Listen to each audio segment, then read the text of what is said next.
Minecraft one block में 100 days survive करने की। वन ब्लॉक माइनक्राफ्ट के सबसे पॉपुलर मॉड्स में से एक है, जिसमें प्लेयर आसमान में सिर्फ एक ब्लॉक पर स्पॉन होता है और उस ब्लॉक को माइन करने पर हमें डिफरेंट ब्लॉक्स, मॉब्स और अपनी जरूरत की सारी चीजें मिलती है। और जैसे जैसे हम ब्लॉक्स को माइन करते जाते हैं वैसे वैसे गेम की डिफिकल्टी भी बढ़ती जाती है। और क्योंकि ये हार्डकोर मोड है तो अगर हम इस ब्लॉक से नीचे गिर जाएं तो गेम ओवर। ये सीरीज का पहला पार्ट है जिसमें हमने सर्वाइव किए हैं 25 डेज और ऐसी वीडियो बनाने में हमें बहुत ज्यादा टाइम लगता है। तो प्लीज वीडियो को पूरा देखना और हो सके तो इस वीडियो को अपने दोस्तों के साथ भी शेयर करना। एंड या एंजॉय द वीडियो। गेम की शुरुआत हुई खुले आसमान में वन ब्लॉक के ऊपर और हमने बिना टाइम वेस्ट किए माइनिंग शुरू कर दी। और 2-3 डर्ट ब्लॉक्स मिलते ही हमने अपनी जगह को एक्सपेंड कर दिया। हमने माइनिंग कंटिन्यू रखी और थोड़ी देर में हमें मिली अपनी पहली चेस्ट, जिसमें थे 2 सेब और एक ट्री सैपलिंग। फिर हमने उससे अपने लिए एक शॉवल और एक एक्स बनाई और उसके बाद फिर से काम पर लग गए। थोड़ी ही देर बाद हमें दर्शन दिए हमारे पहले जानवर सुअर भाई ने। सुअर भाई के लिए हमने थोड़ी बहुत जगह बनाई और फिर काम पर लग गए। थोड़ी देर बाद हमें अपनी तीसरी चेस्ट मिली, पर इस बार चेस्ट में से एक वाटर बकेट निकली और हमने बिना टाइम वेस्ट किए पानी का यूज करके अपने वन ब्लॉक के नीचे एक डर्ट ब्लॉक प्लेस किया ताकि ग्रेवल और सैंड जैसी आइटम नीचे ना गिरे। हम फिर माइनिंग पर लग गए और थोड़ी ही देर बाद हमें एक और चेस्ट मिली, पर इस बार चेस्ट में से एक विलेजर की आवाज आ रही थी और दिल आ रहे थे। तो हमें लगा शायद उसमें कोई वैल्यूएबल आइटम होगी, पर उसे खोलने पर हमें सिर्फ थोड़ी लकड़ी और ट्री सैम्पलिंग ही मिली। और उस चेस्ट को माइन करके शुरुआत हुई हमारे फर्स्ट फेज के काउंटडाउन की। और हमारा फर्स्ट फेज था प्लेन्स, जिसका मतलब था कि इस फेज में भी हमें डर्ट, वुड और नॉर्मल जानवर ही मिलेंगे। प्लेन फेज में माइनिंग शुरू करने से पहले हमने अपनी जगह को थोड़ा एक्सपेंड किया और उसके बाद हमने माइनिंग कंटिन्यू की। और माइनिंग के दौरान हमें मिले 2 सुअर, 1 गाय, 1 भेड़ और 4 चिकन्स। इतने सारे जानवर मिलने के बाद हमने अपनी जगह को थोड़ा और एक्सपेंड किया। फिर हमने थोड़ी बहुत फसल लगाई और इसी दौरान हमारे वर्ल्ड में पहली रात भी हो गई। हमने फिर से माइनिंग कंटिन्यू की और थोड़ी देर में हमें हमारी दूसरी गाय, दूसरी भेड़ और 2 और चिकन भी मिल गए, जिसका मतलब था कि हम अपने जानवरों को ब्रीड करवा सकते थे। पर खाने की कमी होने की वजह से वो दिन अभी बहुत ज़्यादा दूर था। थोड़ी देर माइनिंग करने के बाद हमें फिर से दिल वाली चेस्ट मिली, पर इस बार उसमें सिर्फ कचरा ही था। और उस चेस्ट को माइन करते ही हमारे सेकंड फेज का काउंटडाउन शुरू हो गया और हमारा सेकंड फेज था केव फेज, जिसका मतलब था कि अब माइनिंग के दौरान नॉर्मल ब्लॉक्स और जानवरों के साथ साथ क्रीपर, ज़ॉम्बी और स्केलेटन जैसे हॉस्टाइल मॉब्स स्पॉन होने वाले थे। फिर हमने अपनी जगह को थोड़ा और एक्सपेंड किया और फाइनली डे 1 फिनिश हो गया।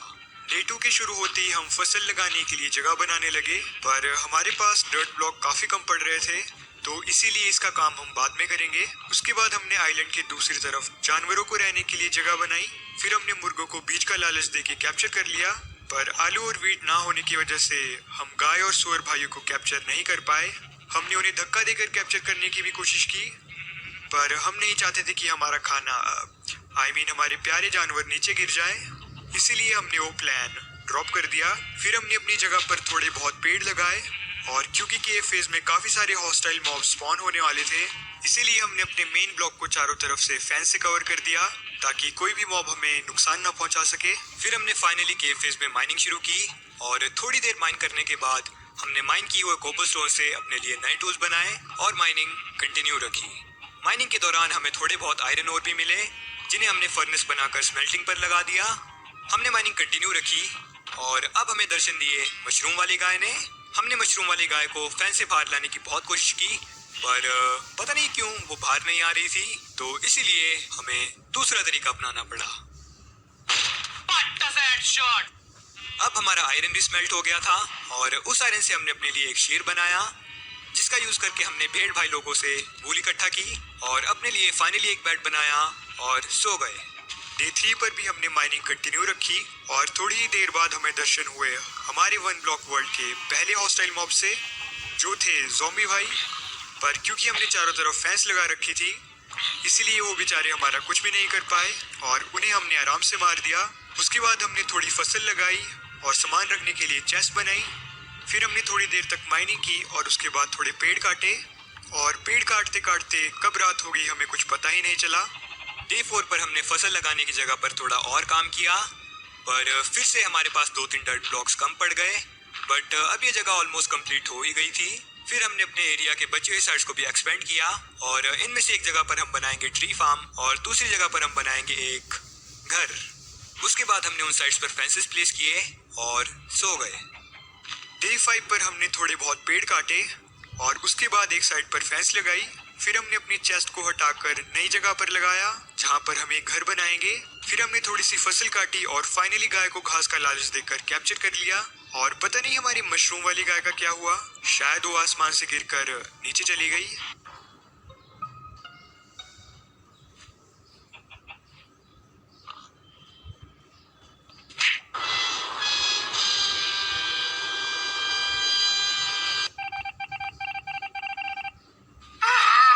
डे 6 पर हमने सबसे पहले मेन ब्लॉक के आसपास के डर्ट ब्लॉक्स को कोबलस्टोन से रिप्लेस किया और उसके बाद माइनिंग शुरू कर दी। और माइनिंग शुरू करते ही ज़ॉम्बीज ने हमें एक और बार अपने दर्शन दिए, पर उन्हें भी हमने काफी ज्यादा आसानी से मार दिया। उसके बाद थोड़ी देर माइनिंग करके हमें फाइनली आलू मिल गए, जिनका लालच देकर हमने आखिरकार सुअर भाई लोगों को भी कैप्चर कर लिया। फिर हमने थोड़े बहुत पेड़ काटे और अपनी पूरी जगह को फेंसेस से कवर कर दिया। उसके बाद हमने मेन ब्लॉक के आसपास थोड़े और कोबलस्टोन लगाए और उसके बाद हम सो गए।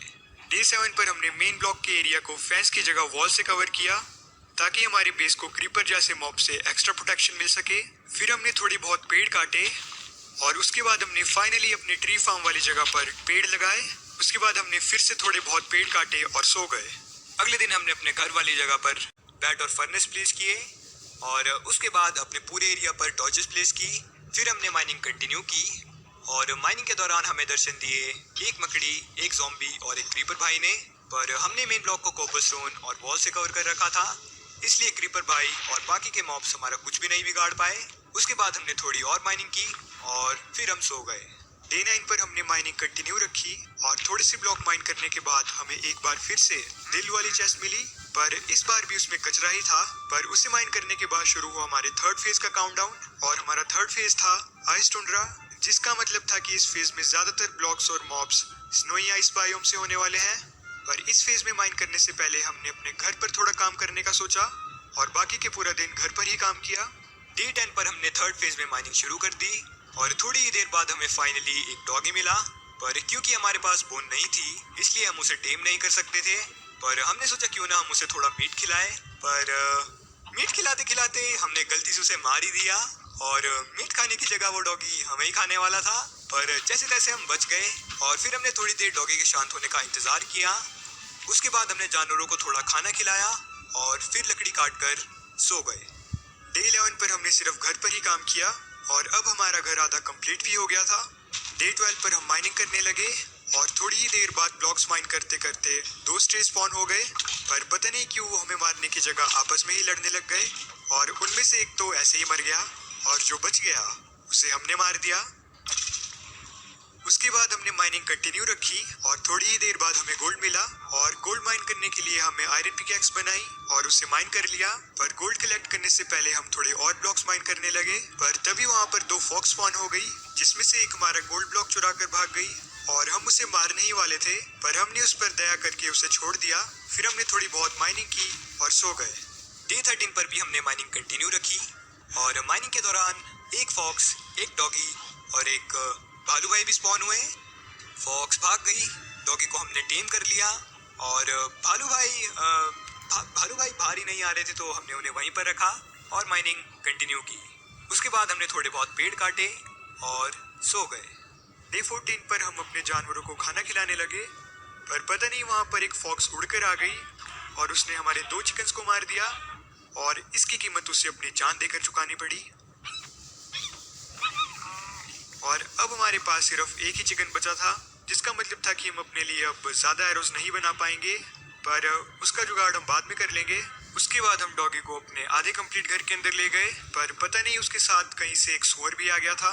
शायद बेचारा खुद को कुत्ता समझ रहा था, तो इसीलिए हमने उसे भी अंदर ही छोड़ दिया।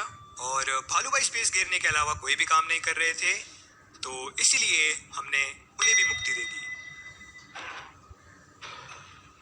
फिर हमने अपने ट्री फार्म पर थोड़े और पेड़ लगाए, फसल काटी और दोबारा माइनिंग कंटिन्यू की। और माइनिंग करते करते हमें एक और डॉगी मिला और उस डॉगी को चोर फॉक्स कुछ ज़्यादा पसंद नहीं आए, तो इसलिए उसने उनमें से एक को मार दिया और दूसरे को भगा दिया। उसके बाद हमने चेस्ट में थोड़ा सामान रखा और अपने मरे हुए मुर्गों के पंख से थोड़े एरोज बनाए। रेस्ट इन पीस मुर्गा भाई लोग। डे 15 पर हमने एक आयरस फोर्ट बनाई और फिर अपने घर की छत पर थोड़ा काम किया और इसी काम में हमारा पूरा दिन निकल गया। डे 16, 17 और 18 पर हमने सिर्फ घर पर ही काम किया और काफ़ी ज़्यादा मेहनत करने के बाद हमारा घर तैयार हो गया। डे 19 पर हमने फिर से माइनिंग शुरू की और थोड़ी देर बाद स्पॉन हुई हमारे वर्ल्ड की पहली मॉन्स्टर पार्टी। और ज़ॉम्बी पार्टी के सारे मॉन्स्टर इतने ज़्यादा शानदार तरीके से स्पॉन हुए कि उन्होंने वॉल्स के साथ साथ फ्लोर भी तोड़ दिया और उसी टूटी हुई जगह में से कूदकर अपनी जान दे दी। बाकी के पूरा दिन हमने सिर्फ माइनिंग की और रात होने पर सो गए। डे 20 पर हमने माइनिंग शुरू ही की थी, तभी हमें दर्शन दिए कचरे दिल वाली चेस्ट ने। पर हर बार की तरह इस बार भी उसमें सिर्फ कचरा ही था और एक बार फिर उस चेस्ट को माइन करके शुरू हुआ हमारे नए फेज का काउंटडाउन। और हमारा फोर्थ फेज था ओशन फेज, जिसका मतलब था कि इस फेज के ज्यादातर ब्लॉक्स और मॉब्स ओशन से रिलेटेड होने वाले थे। पर इस फेज में माइन करने से पहले हमने अपनी फसल लगाने की जगह को थोड़ा एक्सपेंड किया, जिसमें हमें बहुत ही ज़्यादा टाइम लग गया। फिर हमने अपनी वाटर बकेट से इनफाइनाइट वाटर सोर्स बनाया और फसल के एरिया पर वाटर प्लेस किया। उसके बाद हमने वाटर सोर्स को रिमूव किया और सो गए। डे 21 पर हमने नए एरिया पर खेती की, जिसमें थोड़ा टाइम लग गया और क्योंकि हमारा फोर्थ फेज ओशन था, इसीलिए हमने सोचा क्यों न ट्री फार्म के साथ एक वाटर पूल बनाया जाए जिसमें हमारे साथ ओशन के मॉब्स रह सके। तो हमें दोबारा इनफाइनाइट वाटर सोर्स बनाना पड़ा क्योंकि पिछले वाला हमने हटा दिया था। तो बाकी के दिन हमने पूल पर ही काम किया और रात होने पर सो गए। और पता नहीं खुद को डॉगी समझने वाले सुअर का क्या हुआ, वो भी मशरूम वाली गाय की तरह खुद ही गुम हो गया। रेस्ट इन पीस सुअर भाई। डे 22 और 23 पर भी हमने पूल का काम कंटिन्यू रखा और काफ़ी ज़्यादा मेहनत करने के बाद पूल का एरिया तैयार हो गया। उसके बाद हमने उस पूल में ब्लॉक्स प्लेस किए ताकि हम उसमें आसानी से पानी भर सके। फिर हमने पूल में पानी भरने का काम शुरू किया, जो कि बिल्कुल परफेक्ट टाइम पर कंप्लीट हो गया और अब हमारा पूल काफ़ी ज़्यादा अच्छा लग रहा था। डे 24 पर हम अपने पूल में से ब्लॉक्स को रिमूव करने ही वाले थे, पर पता नहीं कैसे हम उस चीज़ के बारे में बिल्कुल भूल गए और उसके बाद ट्री फार्म में से पेड़ काटने लगे। पर कोई बात नहीं, उसका जुगाड़ हम बाद में कर लेंगे। और क्योंकि सामान रखने के लिए हमारे पास जगह काफ़ी कम पड़ रही थी, तो इसीलिए हमने थोड़ी और चेस्ट बनाई और उनमें माइनिंग से मिला हुआ सामान प्लेस किया और इसी काम को करते करते पूरा दिन खत्म हो गया। डे 25 को हमने फाइनली फोर्थ फेज में माइनिंग शुरू कर दी और माइनिंग के दौरान हमें सैंड, प्रिज्मरीन ब्रिक्स, डार्क प्रिज्मरीन, सी लैंटर्न और कोरल ब्लॉक जैसे काफ़ी सारी चीज़ें मिली। हमने काफ़ी देर तक माइनिंग कंटिन्यू रखी, पर फिर हमारे वर्ल्ड में एक तूफान आ गया, तो हम अपना सारा माइन किया हुआ सामान कलेक्ट करके सो गए।